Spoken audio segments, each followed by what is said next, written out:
السلام علیکم ورحمۃ اللہ وبرکاتہ۔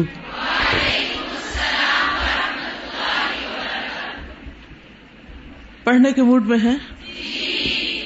واقعی خوشی کے دن پڑھا جاتا ہے؟ صرف آج یا آئندہ بھی؟ انشاءاللہ خوشی کا دن ہو یا غم کا دن ہو، کوئی دن بھی علم کی دولت سمیٹنے سے خالی نہ گزرے۔ علم کی دولت بڑی ہے یا مال کی دولت بڑی ہے؟ میں نے سوچا آپ مال کی کہیں گے۔ کیوں؟ وہ کیوں بڑی؟ مال کی حفاظت ہمیں کرنی پڑتی ہے اور علم ہماری حفاظت کرتا ہے۔ ٹھیک ہے، مان لیا۔ ٹائم بخاری کا ہو چکا ہے۔ نحمدہ ونصلی علی رسولہ الکریم، اما بعد فاعوذ باللہ من الشیطان الرجیم، بسم اللہ الرحمن الرحیم، رب اشرح لی صدری ویسر لی امری کس کو پتا ہے؟ صرف اللہ سبحانہ وتعالیٰ کو۔ وہ جانتا ہے ہم کتنا جانتے ہیں، ہمیں خود بھی نہیں پتا۔ ہم خود اپنے علم کے بارے میں بھی جاہل ہیں، اور کتنا اور ہونا چاہیے ہمیں یہ بھی نہیں پتا۔ ہم نے اس سارے عرصے میں کتنی کوشش کی ہمیں یہ بھی نہیں پتا۔ وہ کوشش کتنی قبول ہوئی اور اس سے ہمیں کیا حاصل ہوا یہ بھی اللہ ہی جانتا ہے۔ واللہ بکل شیء علیم، اللہ ہر چیز کو جانتا ہے۔ اللہ ہمیں بھی علم نافع عطا فرمائے۔ حدثنا عبد اللہ بن محمد حدثنا ابو عامر عبد الملک بن عمرو قال حدثنا ابراہیم بن نافع عن کثیر بن کثیر عن سعید بن جبیر عن ابن عباس رضی اللہ عنہما قال لما كان بین ابراہیم وبین اہلہ ما كان۔ حدیث بیان کی ہے عبداللہ بن محمد نے امام بخاری کو، اور پھر ابن عباس راوی ہیں رضی اللہ عنہما، قال کہتے ہیں لما كان جب ہوا، بین ابراہیم و بین اہلہ، ابراہیم علیہ السلام اور ان کی اہلیہ کے درمیان، اہل سے مراد یہاں ان کی زوجہ محترمہ حضرت سارہ ہیں، ان کے درمیان ما کانا جو بھی ہوا، یعنی جو بھی جھگڑا ہوا۔ کس بات پر؟ حضرت ہاجر کے حاملہ ہونے پر، پھر ان کا بچہ پیدا ہونے پر۔ خرج باسماعیل و ام اسماعیل، تو وہ لے نکلے اسماعیل اور ام اسماعیل کو۔ ومعہم شنۃ فیہا ماء، اور ان کے ساتھ پانی کا ایک مشکیزہ تھا جس میں پانی تھا۔ فجعلت ام اسماعیل تشرب من الشنۃ، ام اسماعیل اس مشکیزے سے پانی پیتی تھی۔ فیدر لبنها علی صبیہا، تو پھر جوش مارتا ان کا دودھ ان کے بچے پر، یعنی اپنے بچے کو دودھ پلاتی۔ حتی قدم مکہ فوضعها تحت دوحۃ، یہاں تک کہ وہ مکہ تشریف لائے اور انہیں ایک بڑے درخت کے پاس بٹھا دیا۔ ثم رجع ابراہیم، پھر ابراہیم واپس لوٹے، الی اہلہ، اپنی بیوی کے پاس، یعنی کس کے پاس؟ جی۔ فاتبعته ام اسماعیل، تو پیروی کی یا پیچھا کیا ان کا ام اسماعیل نے۔ حتی لما بلغوا کداء، یہاں تک کہ جب وہ کدا کے مقام پر پہنچے، نادته من ورائہ، تو ہاجر نے ان کو پیچھے سے پکارا، آواز دی۔ ابراہیم آگے آگے جا رہے تھے اور حضرت ہاجر پیچھے پیچھے جا رہی تھی۔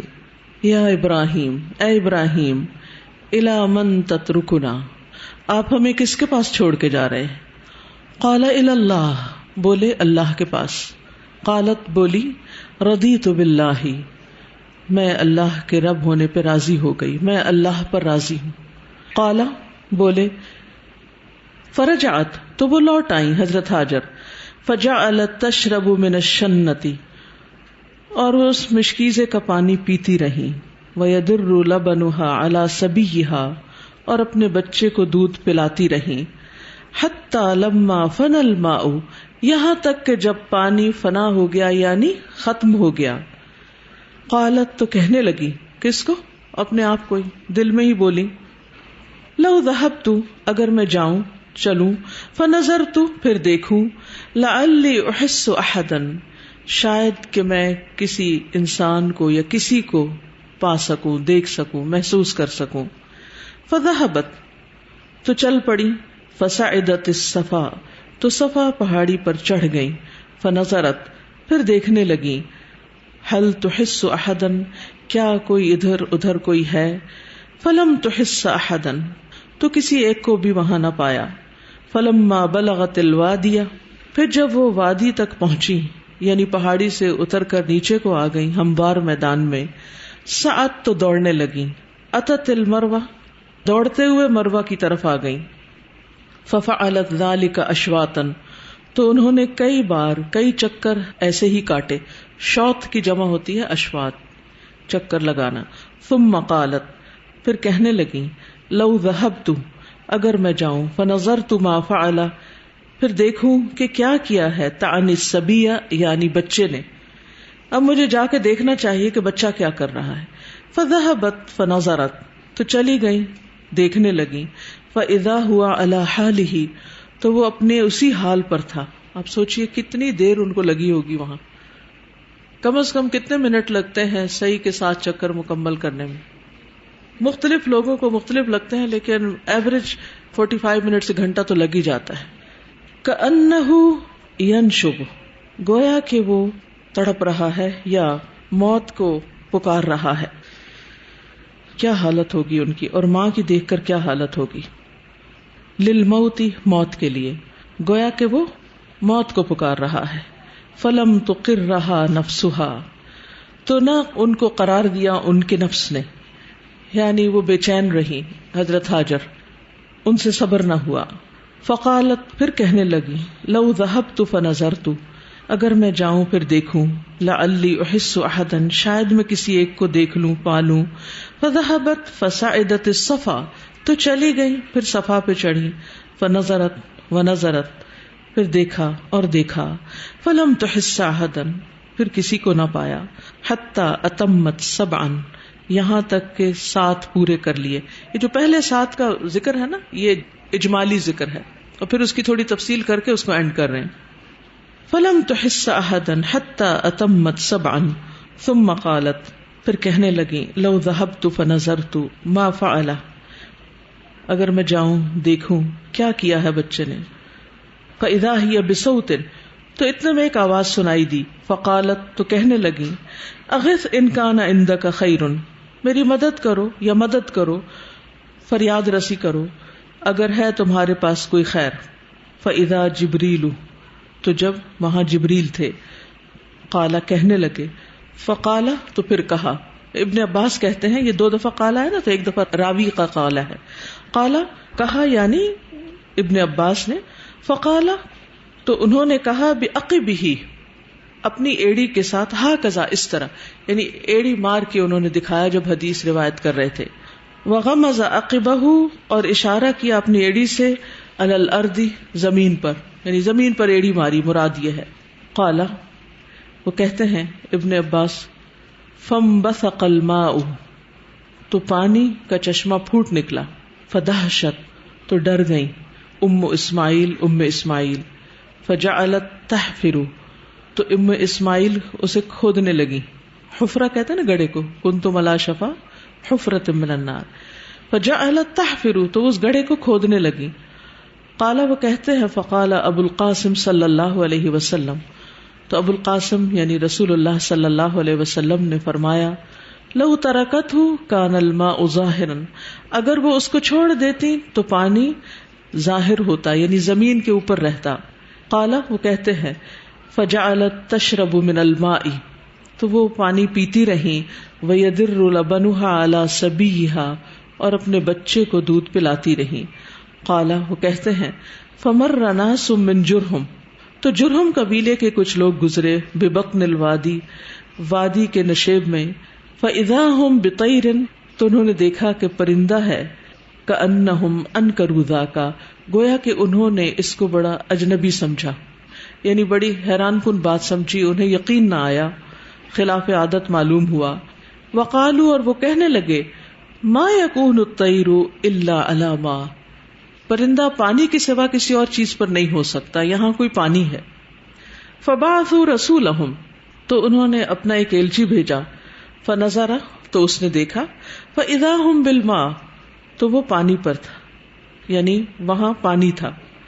فاتاہم فاخبرہم، تو وہ ان کے پاس واپس آیا اور انہیں خبر دی. فاتوا الیہا، تو وہ سب قبیلے والے جو گزر رہے تھے حضرت ہاجر کے پاس آئے.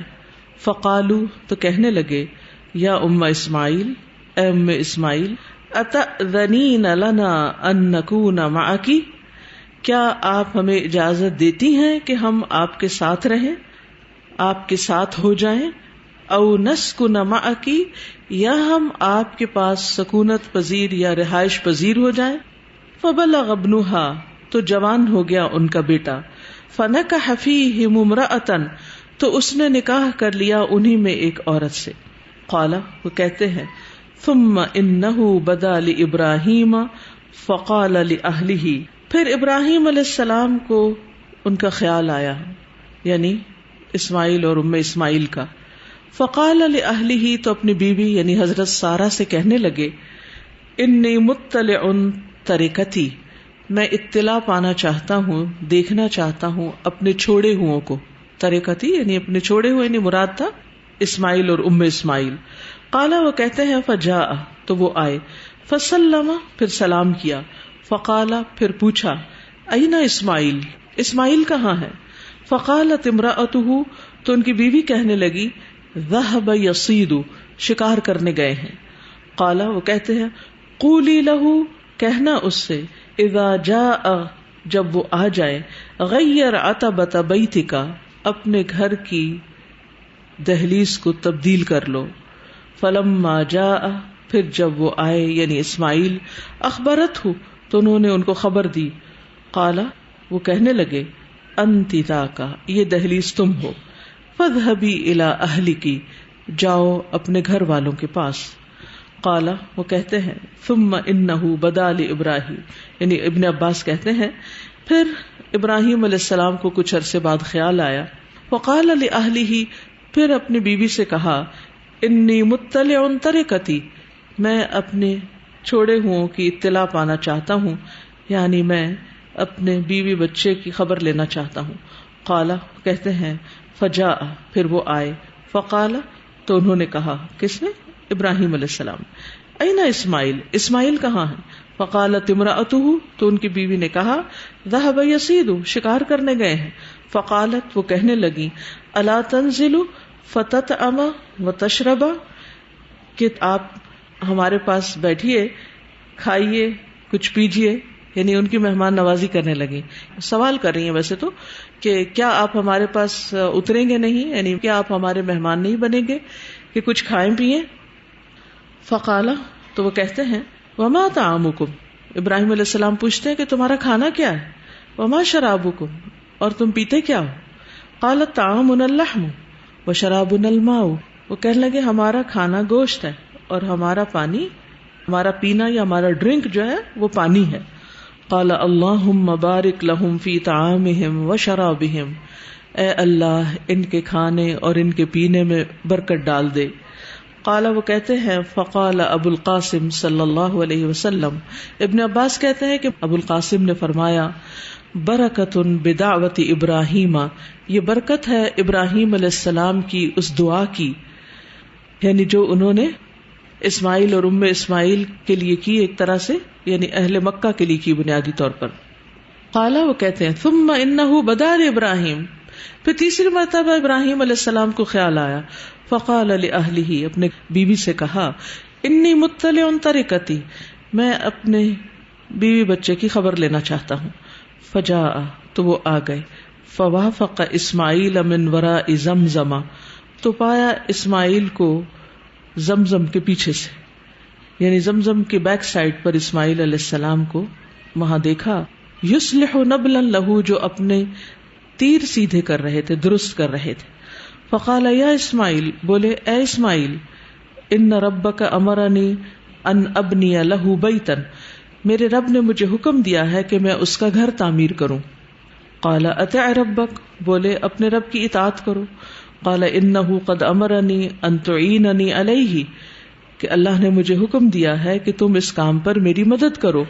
قال اذن افعل، وہ بولے تب تو میں کروں گا. او کما قال، یا اسی طرح کچھ کہا. قال، وہ کہتے ہیں فقام، وہ کھڑے ہوئے. فجعل ابراہیم یبنی، ابراہیم تعمیر کرنے لگے. واسماعیل یناولہ الحجارۃ، اور اسماعیل ان کو پتھر پکڑاتے تھے. ویقولان، اور وہ دونوں کہتے جاتے تھے ربنا تقبل منا انک انت السمیع العلیم، اے ہمارے رب تو ہم سے قبول کر لے. آج آپ سب کو بھی یہی کہنا چاہیے کہ ربنا تقبل منا انک انت السمیع العلیم. قال حتی ارتفع البناء، کہتے ہیں کہ یہاں تک کہ بلند ہو گئی عمارت.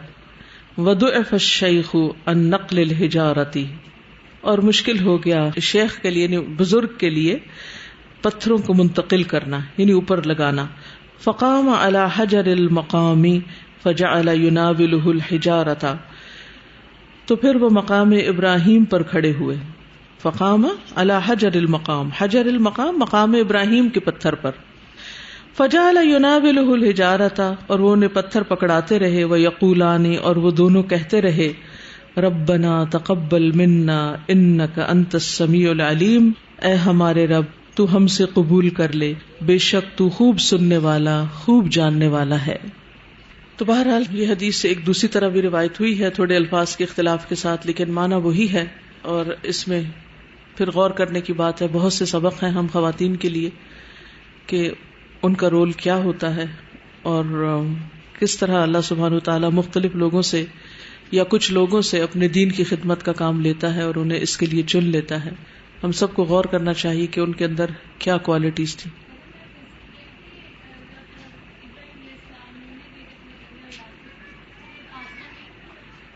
فوت ہو چکی تھی. نہیں، ملاقات تو بیچ بیچ میں ہوتی رہی. کل بھی میں نے بتایا تھا نا، ابراہیم علیہ السلام گاہے بگاہے براق پہ آتے تھے اور واپس چلے جاتے تھے، یعنی ڈے ٹرپ ہوتا تھا ایک طرح سے. پیغمبروں کی سواری جو نا براق، جس پہ نبی صلی اللہ علیہ وسلم معراج پر گئے تھے، تو وہ اس پہ آتے تھے اور چلے جاتے تھے.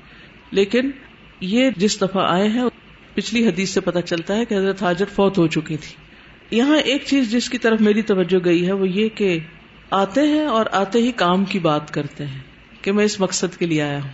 کوئی گلہ نہیں، کوئی شکوہ نہیں، اطاعت ہے، تسلیم ہے. اسماعیل علیہ السلام کے پاس جب ابراہیم علیہ السلام واپس آئے تو انہوں نے کہا کہ ہم گھر بناتے ہیں کہ اللہ تعالیٰ نے مجھے حکم دیا.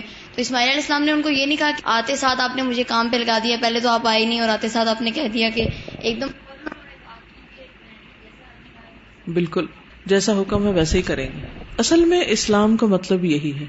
اذ قال له ربه اسلم قال اسلمت لرب العالمین. اولاد کے اندر بھی یہی چیز آئی، اسلمت لرب العالمین. جی ہم نے پڑھا تھا کہ حضرت اسماعیل علیہ السلام نے جو ہے نا وہ پاؤں رگڑے تھے زمین پہ تب چشمہ پھوٹا، لیکن یہاں پہ ہم پڑھ رہے ہیں کہ فرشتے نے یعنی جبرائیل علیہ السلام نے جب وہ پر مارا تو پھر جو ہے وہ چشمہ پھوٹا. تو یہ وہ روتے وقت بچے رگڑتے ہیں پاؤں تو وہ سبب بن گیا کس کا؟ پانی نکلنے کا. لیکن جو روایات میں آتا ہے تو وہ یہی کہ جبرائیل علیہ السلام نے اپنا پر مارا تھا. یعنی وہ بچہ ہے، رو رہا ہے، ایڑیاں رگڑ رہا ہے، جبریل علیہ السلام پر مارتے ہیں اور پانی نکل آتا ہے. تو دونوں ہی شامل ہیں. اگر اسماعیل ایڑیاں نہ رگڑتے تو شاید جبریل نہ آتے. یعنی یہ اس معنی میں کہا جاتا ہے کہ وہ چونکہ بہت رو رہے تھے، پیاسے تھے، تو جبریل نے آ کے پانی نکال دیا. کسی گھر سے یا کسی جاب سے اگر ہم نیگیٹو فیلنگز کے ساتھ نکالے جائیں، جیسے حسد کے ساتھ یا جیلسی یا سازش، تو اس غم کو ہم بھلا نہیں پاتے نا کہ میں وہاں سے نکالی گئی ہوں. حالانکہ نکالا جانا بعض دفعہ اتنی بڑی خیر لے کر آتا ہے کہ ہم سوچ بھی نہیں سکتے. اور خاص طور پر اگر کوئی آپ کو دین کی وجہ سے نکال دے.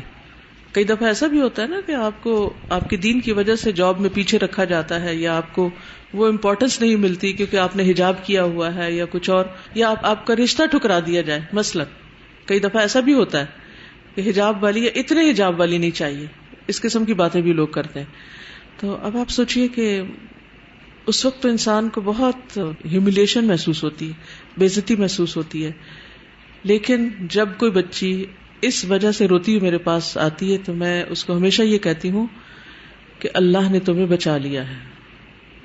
شکر ہے تم ایسے انسان کے پاس نہیں گئی جس کو دین کے ایک اتنے اہم فریضے کی قدر ہی نہیں. تو جو اللہ کے حکم کی قدر نہیں کرتا یا اس کو ریگارڈ نہیں دیتا, عزت نہیں دیتا, وہ تمہیں کیا عزت دے سکتا ہے؟ تو پریشانی کی بات نہیں. استاذہ میں دیکھ رہی تھی کہ ان کو اپنے بیٹے کی بیوی کی کتنی تھی نا ان کی کہ آگے سے نسلیں اٹھنی ہیں, اور ناشکری دیکھی تو فوراً جو ہے وہ فیصلہ کر لیا. یہ بہت ہی اہم چیز ہے کہ پیرنٹس کو اپنے بچوں کے آگے مستقبل اور ان کی, کیونکہ حکم تو یہ نا کہ دین والے کو دیکھو, اور دین میں بھی پھر اخلاق والے کو. یعنی بہت سے لوگ نماز روزہ تو کر لیتے ہیں نا, اخلاق کے کورے ہوتے ہیں. تو اخلاق کا ہونا بہت ضروری ہے. یہاں پر آپ دیکھیے کہ وہ جس قسم کی شکوے شکایتیں کر رہی ہے, یہ چیزیں اخلاق کے منافی ہیں. یعنی حسن اخلاق کیا ہے؟ شکر گزاری. اور آپ دونوں کا رویہ دیکھیے, پہلی کیا کہتی ہے, دوسری کیا کہتی ہے, آپ ہمارے یہاں تشریف رکھیے, کچھ کھائیے پیئے. حل جانتی نہیں کہ کون ہے. السلام علیکم ورحمۃ اللہ. وعلیکم السلام. یہاں پہ یہ چیز بہت اچھی لگی کہ جب اس بیابان جگہ پر ان کو چھوڑ کے جا رہے تھے حضرت ابراہیم علیہ السلام, تو ان کا اللہ پر توکل کتنا زیادہ تھا کہ انہوں نے کہا کہ اللہ کے اوپر میں تمہیں چھوڑ کے جا رہا ہوں, تو انہوں نے کہا میں راضی ہوں اس چیز پہ. حالانکہ آج کل میں اپنی بات کروں تو اکیلے ہم لوگ کو کہیں بھی جانے سے بہت ڈر لگتا ہے, کہیں رہنا پڑے تو ہم بہت ڈرتے ہیں. لیکن وہ ذات جو ہر وقت ہر لمحہ آپ کے ساتھ ہے, اس پر ہمارا توکل مضبوط ہونا بہت زیادہ ضروری ہے. اور پھر ان کی اطاعت گزاری, کتنی وہ اطاعت گزار تھی اپنے شوہر کی انہوں نے کی, اور پھر آگے سے ان کا بیٹا بھی اسی طرح سے وہ بھی اطاعت گزار نکلا. انہوں نے بھی اپنے والد کی فوراً ان کے حکم کی تعمیل کی. تو یہ ماں اور بیٹے کا اطاعت گزار ہونا یہ بہت زیادہ مجھے فیسنیٹ. ایک بات ہمیشہ یاد رکھیے, اگر آپ چاہتے ہیں نا کہ آپ کے بچے آپ کے فرما بردار ہوں, اطاعت گزار ہوں, تو اللہ کا اطاعت گزار بن جائیے, اور اپنی زندگی سے نکال کے دیکھیے کہ کہاں کہاں ہم اللہ کی نافرمانی کر رہے ہیں کہ ہمارے بچے ہماری بات نہیں مانتے. السلام علیکم. استاذہ میں یہ کہہ رہی تھی کہ حضرت ابراہیم علیہ السلام نے پانی اور گوشت کے لیے دعا کی نا, تو وہاں مکہ میں تو گوشت بھی سب سے زیادہ ہوتا ہے قربانی پہ, اور پانی بھی قیامت تک انشاءاللہ یہ رہے گا. اور میں سوچی تھی ان کی ساری ہی دعائیں کیسے قبول ہوئیں کہ جو انہوں نے جب بھی کی, نبی صلی اللہ علیہ وسلم کے بارے میں بھی انہوں نے دعا کی کہ اللہ تعالیٰ میری امت میں سے ایسے لوگوں کو اٹھا, اور کتنے انبیاء ان کی امت میں سے اٹھے. پھر اس کے بعد انہوں نے باقی مکہ کی پوری بستی کے لیے برکت کی دعا کی. اور اسی طرح جب وہ ایون اللہ تعالیٰ کی ابھی انہیں پہچان نہیں ہو, یعنی انہوں نے سورج وانا سب کو ریجیکٹ کر دیا کہ یہ الہ نہیں ہو سکتے, اس وقت بھی انہوں نے اللہ سے ہی دعا کی کہ مجھے راستہ دکھا دے. تو یعنی ان کی دعاؤں میں کتنی قبولیت تھی. اور یہاں پہ پھر اینڈ میں جب وہ تعمیر کر رہے اللہ کا گھر اور سب کچھ, اتنی بڑی بڑی نشانیاں دیکھ بھی لیں, اور پھر بھی وہ اتنی عاجزی سے دعا کر رہے ہیں اور کرتے جا رہے ہیں, اور انہوں نے اپنے بڑھاپے میں بھی اپنے لیے اولاد کی دعا مانگی. ایک جو اخلاق ہے حضرت ابراہیم علیہ السلام کا کہ وہ ساروں کو بتا کے جاتے ہیں, گھر سے جب نکلتے ہیں تو ان کو بتا کے جاتے ہیں, چوری چھپے نہیں جاتا, یا یہ کہ بالکل, اور سچ بتا کے جاتے کہ میں کہاں جا رہا ہوں. جی اس وقت تو پتھر ہوں گے, کتنا مشکل ہوگا اس زمین پہ چلنا. آج ہم ایئر کنڈیشن مساع میں چلتے ہیں پھر بھی تھک جاتے ہیں. السلام علیکم. استاذہ, اللہ تعالیٰ نے ویسے تو عورتوں کو بہت بڑے بڑے آنرز دیے ہیں, لیکن حاجرہ علیہ السلام کو ایز سچ زمزم کی اونرشپ مل گئی. It is such a big thing کہ کوئی کلیم نہیں کر سکتا اس چیز کو, لیکن if you look back on it تو we think she was the actual possessor of that fountain. اور انہی کی وجہ سے سب کو پانی مل رہا ہے اور ان کو ثواب مل رہا ہے, کیونکہ کوئی کسی کو پانی پلاتا ہے تو بالکل ایک کنواں کھودتا ہے. اچھا, اور اتنے ڈائر سرکمسٹانسز تھے, but still she was able to retain her senses to such an extent that she did not transfer that ownership to the Jurham tribe at that time. Yes. She needed their cooperation and they needed to live together. She could not survive alone. She needed a community to spread around that valley. And مطلب اللہ تعالیٰ اس وقت بھی آپ کو اتنی senses دے دیتے ہیں کہ آپ اتنا وائز ڈیسیژن لے سکیں ان ٹائمز میں. تو سبحان اللہ. السلام علیکم ورحمۃ اللہ وبرکاتہ. یہاں پہ جو حضرت حاجرہ کی عقل مندی دکھائی کہ انہوں نے بیلٹ باندھی ہوئی تھی اور پھر اپنے پیچھے وہ جو اپنے پاؤں کے نشان مٹانا, وہ کتنی بڑی بات ہے کہ آپ اپنا نشان پیچھے سے مٹا دیں تاکہ آپ کو کوئی بھی نہ پا سکے, آپ کا دشمن نہ پا سکے, یا جو آپ سے حسد کرتا ہے وہ نہ پا سکے. تو اس سے ہمیں ان کی عقل مندی کا پتہ لگتا ہے کہ ماشاءاللہ کتنی سمجھدار تھی. اور پھر جس طرح سے وہ جو قبیلہ ان کے پاس آیا اور وہ اس میں کتنے معتبر لوگ تھے کہ وہ ان سے اجازت مانگ رہے ہیں ماشاءاللہ کہ کیا ہم آپ کے ساتھ رہ سکتے ہیں, کہ اس میں بھی اخلاق کا کتنا بڑا پہلو, انہوں نے یہ نہیں دیکھا کہ یہ اکیلی عورت ہے یا کچھ اس طرح سے ہے, تو وہاں پہ بھی ماشاءاللہ انہوں نے اجازت دی کہ اللہ تعالیٰ نے ان کے لیے کیسے کیسے اسباب جو ہیں وہ پیدا کیے. ایک طرح اللہ تعالیٰ خود پروٹیکٹ کر رہے تھے نا ان کو, ان کا ایک روب تھا اور ان کا ایک مقام تھا. جی پوچھے. صحیح سوال پوچھنا تھا کہ حضرت ابراہیم علیہ السلام نے اسماعیل علیہ السلام کو اپنی پہلی وائف کو طلاق دینے کا کیوں کہا, جبکہ اسلام میں تو یہ درس دیا جاتا ہے کہ آخری ممکن حد تک نباہ کیا جائے اور اگر کوئی دوسرا اچھا نہیں ہے تو اس کی اصلاح کی جائے. ان کو پتا ہوگا نا اللہ کی طرف سے کہ یہاں اصلاح نہیں ہو سکتی, وہ ایک پیغمبر تھے, ان کا فیصلہ اور ان کا حکم عام لوگوں کا سا نہیں ہے, ٹھیک ہے نا. اور پھر ان کو اپنی نسل کی بھی فکر تھی کہ یہ ایک پیغمبر ہوگا اور پھر اسے آگے لوگوں کو لے کے چلنا ہے, تو ایسی بیوی کے ساتھ تو گزارا مشکل ہے, تو اسے کچھ کرنے نہیں دے گی. حدثنا موسى بن اسماعیل حدثنا عبد الواحد حدثنا الاعمش حدثنا ابراہیم التیمی عن ابیہ قال سمعت ابا ذر رضی اللہ عنہ قال قلت یا رسول اللہ ای مسجد وضع فی الارض اول قال المسجد الحرام قال قلت ثم ای قال المسجد الاقصى قلت كم كان بينهما قال 40 سنة ثم أينما أدركتك الصلاة بعد فصله فإن الفضل فيه. حدثنا موسى بن اسماعیل, پیچھے ان کے حالات گزر چکے ہیں. تبوذکی ان کی نسبت ہے, ابو سلمہ ان کی کنیت ہے.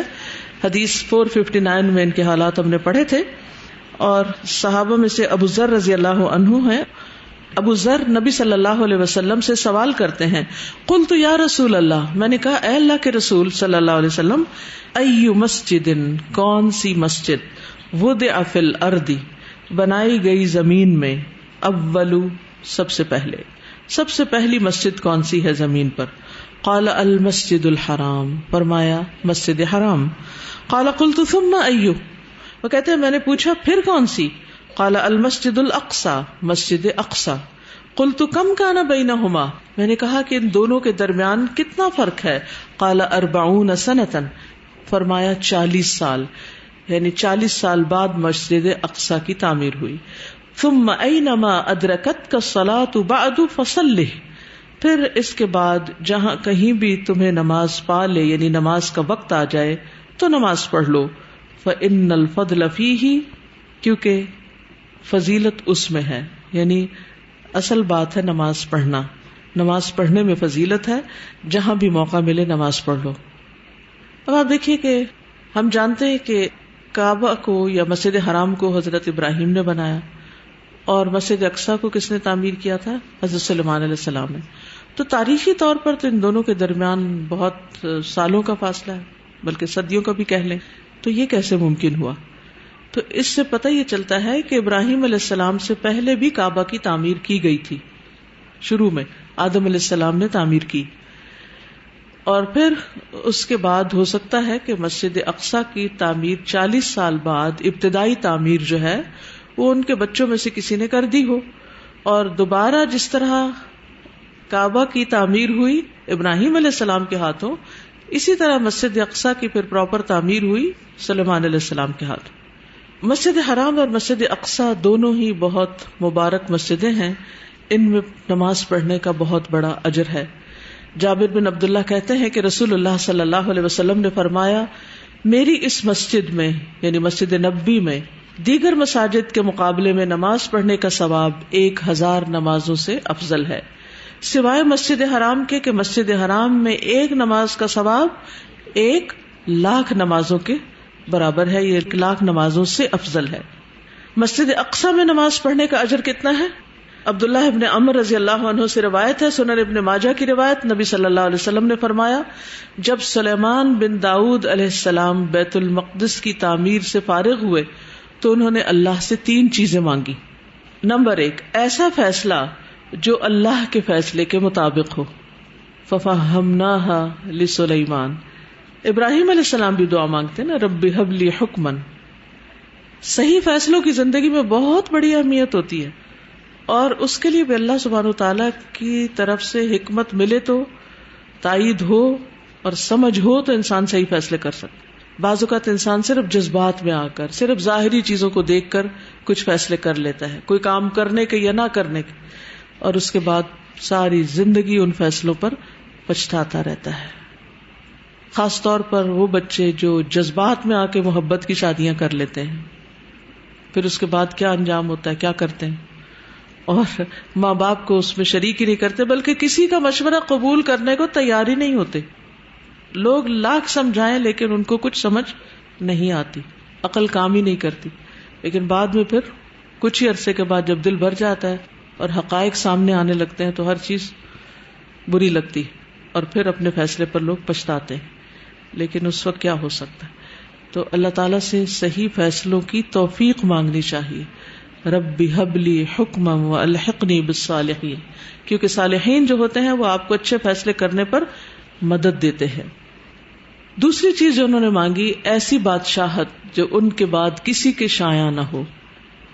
وہب لی حکما وہب لی ملکا لا ينبغی لأحد من بعدی، ایسی بادشاہت عطا کر جو میرے بعد کسی اور کو نہ ملے. اور جو شخص بھی اس مسجد میں صرف نماز کی نیت سے آئے وہ گناہوں سے اس طرح پاک صاف ہو جائے جس طرح اس دن گناہوں سے پاک تھا جب اس کی ماں نے اس کو جنم دیا تھا.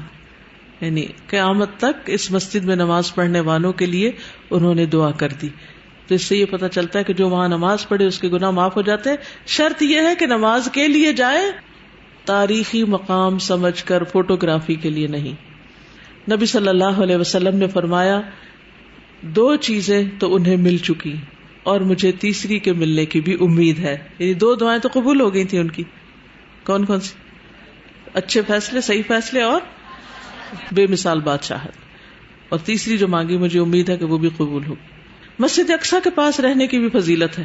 نبی صلی اللہ علیہ وسلم نے فرمایا لوگوں پر ایک زمانہ ایسا آئے گا کہ کوڑے کی مقدار، کوڑا کتنا ہوتا ہے جیسے 1 گز، یا آدمی کی کمان کے مقدار کی برابر جگہ، کوڑے یا کمان جتنی جگہ جہاں سے وہ بیت المقدس کو دیکھ سکے گا اس کے لیے بہتر ہوگی، یا اس کو تمام دنیا سے زیادہ محبوب ہوگی. یعنی جہاں سے وہ مسجد نظر آتی رہے یعنی اس علاقے میں، کیونکہ وہ جگہ کیا ہے؟ بابرکت.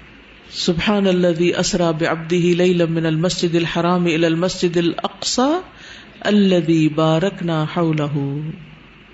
نبی صلی اللہ علیہ وسلم کو مسجد حرام سے مسجد اقصی کی سیر کروائی گئی تھی. کس لیے؟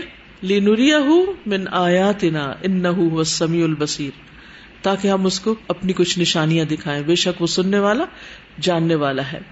مسجد اقصی میں نبی صلی اللہ علیہ وسلم نے کتنی نماز پڑھی تھی؟ کون کون سی نمازیں پڑھی تھی؟ صرف 2 رکعت پڑھی تھی. تحیۃ المسجد کہہ دیجئے، ویسے کہہ دیجئے، 2 نفل پڑھے تھے. انس بن مالک کہتے ہیں رسول اللہ صلی اللہ علیہ وسلم نے فرمایا کہ میرے پاس براق لایا گیا، وہ ایک سفید رنگ کا لمبا چوپایا تھا، سفید رنگ کا، گدھے سے بڑا اور خچر سے چھوٹا.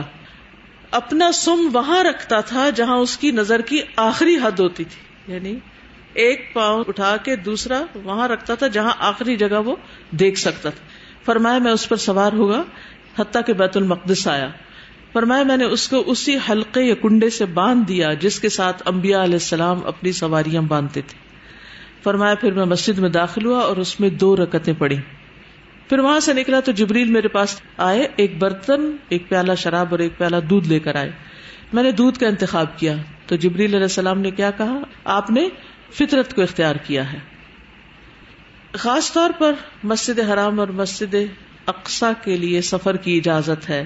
آپ نے فرمایا 3 مسجدوں کے سوا کسی مسجد کی طرف جانے کے لیے کجاوے نہ باندھے جائے، یعنی خاص طور پر سفر نہ کیا جائے. ایک مسجد حرام، دوسری مسجد نبوی اور تیسرے مسجد اقصیٰ یعنی بیت المقدس. مسجد اقصیٰ کو بھی مسجد حرام اور مسجد نبوی کی طرح دجال سے محفوظ کر دیا گیا ہے، وہاں دجال داخل نہیں ہو سکے گا. مسند احمد کی روایت ہے دجال 40 دن تک زمین میں رہے گا، اس کی سلطنت پانی کے ہر گھاٹ تک پہنچ جائے گی. سوچئے ہر جگہ اس کی حکومت ہو جائے گی. البتہ وہ 4 مسجدوں کے قریب نہیں جا سکے گا. 3 تو یہی اور چوتھی مسجد طور کا ذکر آتا ہے. مسجد طور پہاڑ کے اوپر ہوگی یا قریب ہوگی کہیں. اگلی حدیث ہے حدثنا عبداللہ ابن مسلمۃ عن مالک عن انس ابن مالک رضی اللہ عنہ ان رسول اللہ صلی اللہ علیہ وسلم طلع له احد فقال هذا جبل يحبنا ونحبه اللهم ان ابراهيم حرم مكة واني احرم ما بين لابتيها ورواه عبد الله بن زيد عن النبي صلى الله عليه وسلم. حدثنا عبد الله بن مسلمہ، یہ قانبی ہیں، پیچھے پڑھ چکے ہیں آپ 499 میں ان کے حالات. انس بن مالک حدیث روایت کر رہے ہیں کہ رسول اللہ صلی اللہ علیہ وسلم طلع له احد، آپ کو احد پہاڑ دکھائی دیا جو مدینہ میں ہے. فقال، آپ نے فرمایا ھذا جبل یحبنا ونحبہ، یہ پہاڑ ہم سے محبت رکھتا ہے، ہم اس سے محبت کرتے ہیں. یہ پہاڑ ہم سے محبت کرتے ہیں، اس پہاڑ سے ہم محبت کرتے ہیں. سبحان اللہ. اس سے کیا بات پتہ چلتی ہے کہ جگہیں بھی انسانوں سے محبت کرتی ہیں، جس طرح آپ کچھ جگہوں سے محبت کرتے ہیں. آپ کو کن کن جگہوں سے محبت ہے؟ جہاں پر بھی انسان اللہ کی عبادت کرتا ہے، اللہ کا ذکر کرتا ہے، اللہ کے دین کو پڑھتا پڑھاتا ہے، قدرتی طور پر ان جگہوں سے محبت ہو جاتی ہے. تو پھر جس زمین پر آپ سجدے کرتے ہیں، تو جب وہ آپ وہاں نہیں ہوتے تو امید ہے کہ وہ آپ کو یاد کرے گی، ورنہ قیامت کے دن تو گواہی دے گی. یومئذ تحدث اخبارها بان ربک اوحی لها، وہ اچھی بری سب خبریں دے گی. جو اچھے کام اس زمین پر کیے اس کی بھی خبریں دے گی، اور برے کام جو کیے اس کی بھی خبریں دے گی.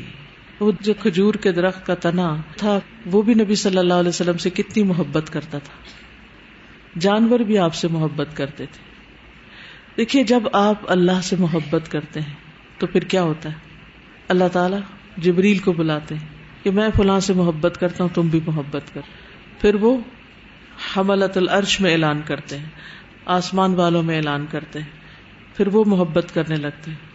پھر وہ محبت زمین پر اتار دی جاتی. تو زمین پر جب اتاری جاتی تو صرف انسان نہیں بلکہ دوسری مخلوق کے دل میں بھی اللہ تعالیٰ وہ محبت ڈال دیتے ہیں. جی ہاں، احد پہاڑ کے متعلق بہت سی احادیث ہے. اور ایک اور بات یہ ہے کہ آپ جس چیز سے محبت کرتے ہیں آپ کو وہاں سے پھر محبت ملتی بھی ہے. آپ انسانوں سے محبت کریں تو انسان آپ سے محبت کرتے ہیں، اور خاص طور پر اگر بے لوث ہو کر آپ محبت کریں، کیونکہ جب آپ کسی لالچ کی بنا پر محبت کرتے ہیں تو پھر کیا ہوتا ہے، اب ضروری نہیں کہ دوسرا شخص بھی آپ سے محبت کرے. کتنے ہی لوگ ایسے ہیں جو دنیا کی چیزوں کے پیچھے، مال کے پیچھے، یا انسانوں کے پیچھے، یا جگہوں کے پیچھے، پلاٹوں کے پیچھے یا گھروں کے پیچھے دوڑتے رہتے ہیں، اور ساری زندگی دوڑ لگی رہتی ہے، لیکن وہ چیزیں ان کے ہاتھ نہیں آتی، کیونکہ وہ سراسر دنیا کی محبت میں ہوتا ہے. تو جب انسان اللہ کی محبت میں کسی سے محبت کرتا ہے، کسی بھی چیز سے، نہ صرف یہ کہ انسانوں سے بلکہ دوسری چیزوں سے بھی، جیسے سلیمان علیہ السلام نے کہا تھا انی احببت حب الخیر عن ذکر ربی، کہ میں نے مال کی محبت اپنے رب کی یاد کی وجہ سے اختیار کی. تو محبت تو ہے انسان کے اندر، اور اس نے محبت کرنی ہی ہے. اب چوائس ہے آپ کی کہ اللہ کی خاطر کریں یا اس کے بغیر ہی اپنی محبت لنڈھاتے پھریں اور حاصل کچھ بھی نہ ہو، نہ دنیا میں نہ آخرت میں، بس دوڑ ہی لگی رہی.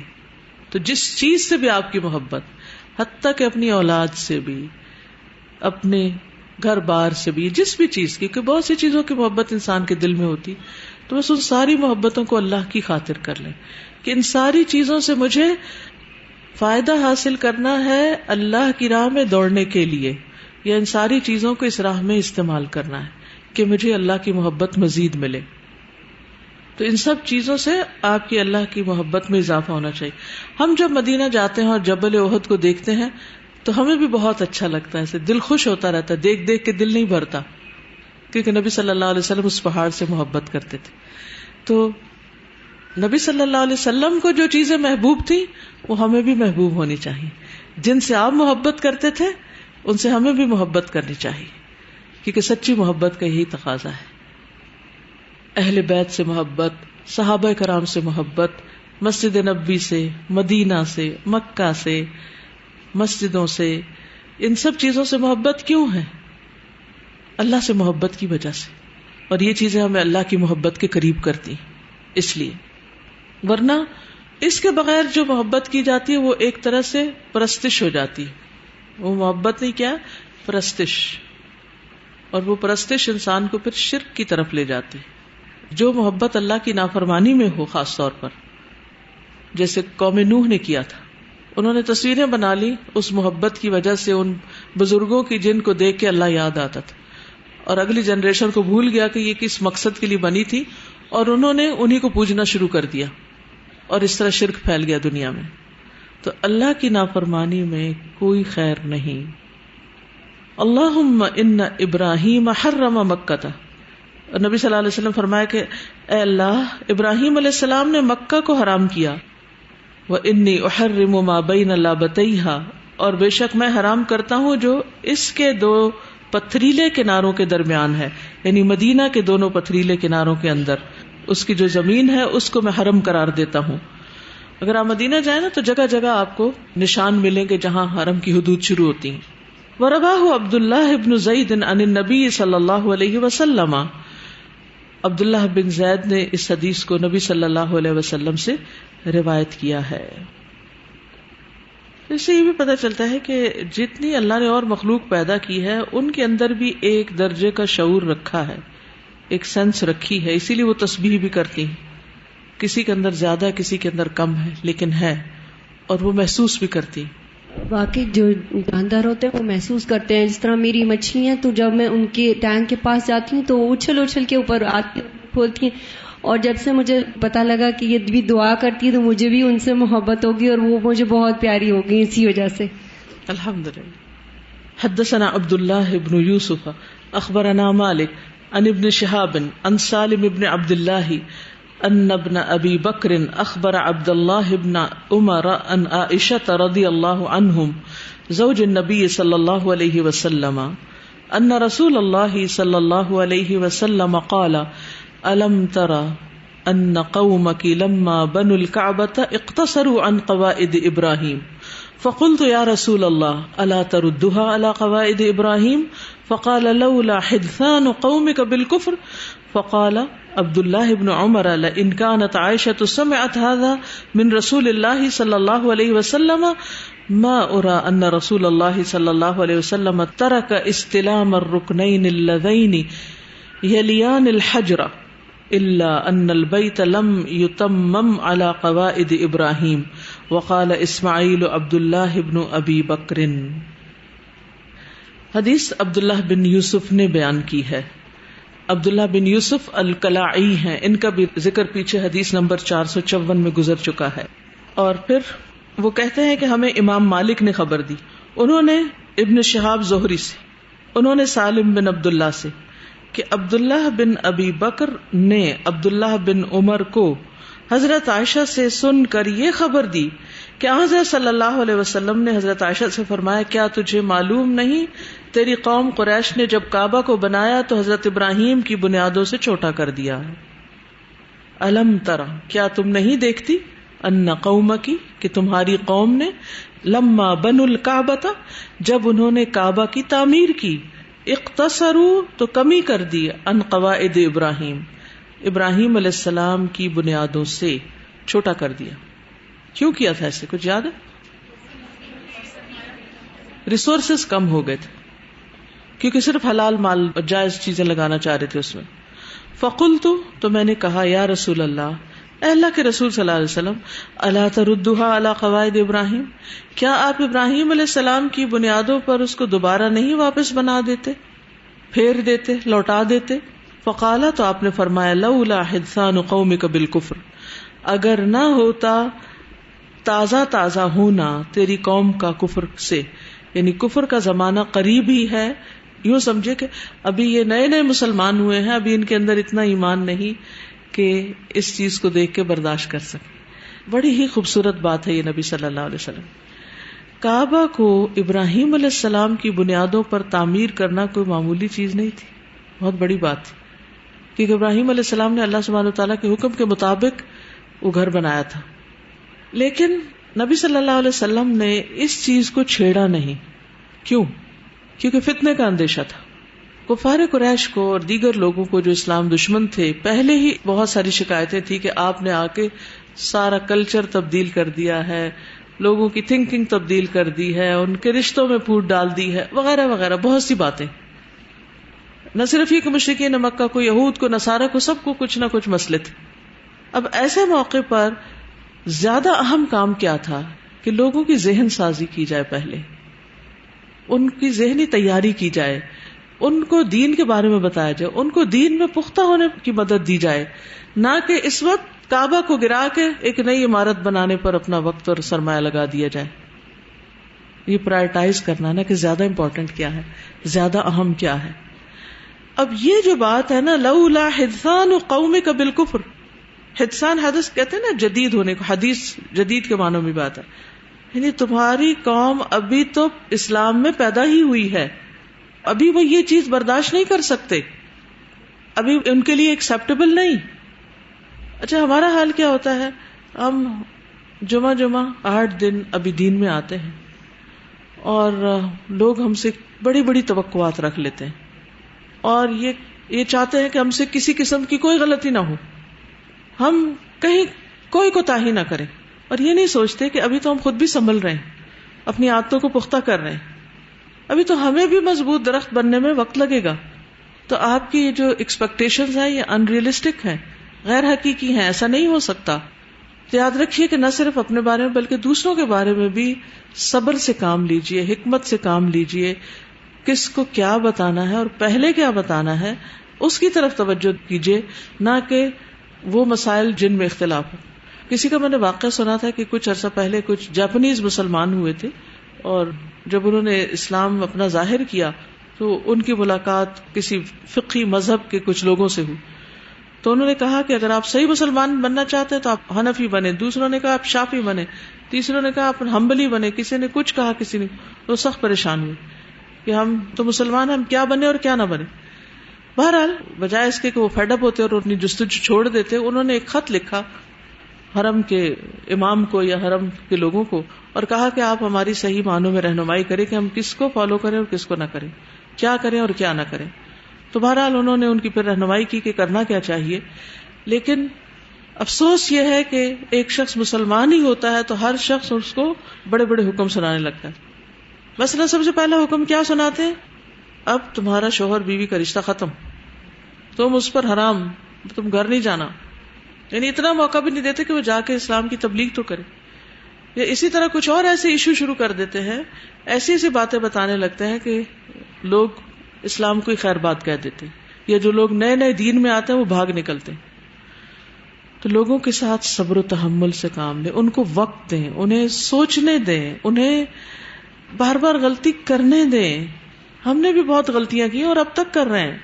ان کے لیے دعا کریں، استقامت کی دعا کریں. اسی طرح اپنے بچوں کے ساتھ صبر اور حوصلے سے کام لیں. یہ نہ سوچے اتنی دفعہ بتا دیا اب اور کیا بتانا ہے، بس ٹھیک ہے نہیں کرتے تو نہ کریں.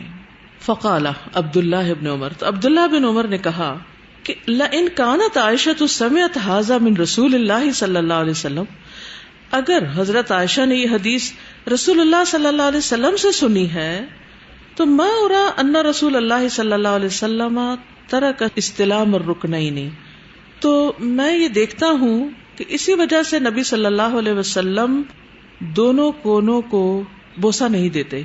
کیوں؟ کیونکہ وہ اپنی اصل جگہ پر شاید نہیں ہے. یعنی رکن شامی اور رکن عراقی کو بوسہ نہیں دیتے. یمانی کو تو چھوتے ہیں لیکن دوسری طرف حتیم والی سائڈ پر کعبہ کو چھوا نہیں جاتا. یعنی اس طرف سے تو چڑھائی جو ہے وہ ٹھیک ہے، لیکن جو حتیم والی سائڈ پر چڑھائی کم ہے. تو انہوں نے کتنا زبردست حکم اس سے نکال لیا کہ اچھا یہ وجہ ہو سکتی ہے پھر کہ آپ ان دو رکنوں کو چھوڑ دیتے تھے کیونکہ اصل تعمیر آگے تک تھی. اللذین یلیان الحجر، وہ دونوں جو ملے ہوئے ہیں حجر سے. الا ان البیت لم یتمم علی قواعد ابراہیم، مگر یہ کہ بیت اللہ نہیں مکمل ہوا قواعد ابراہیم پر، یا نہیں تمام کیا گیا، یعنی اس کی تعمیر تمام نہیں ہوئی ابراہیم علیہ السلام کی بنیادوں پر.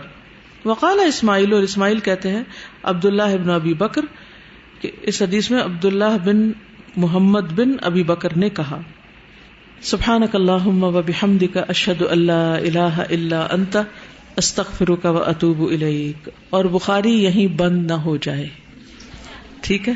مختلف ذرائع سے آپ بخاری کے آگے لیسن بھی پڑھ سکتے ہیں. پڑھتے رہیے, جاری رکھیے, تاکہ درجات آپ کے بھی بڑھیں, نہ کہ جو پیچھے رہ گئے ان کے صرف. السلام علیکم ورحمۃ اللہ وبرکاتہ.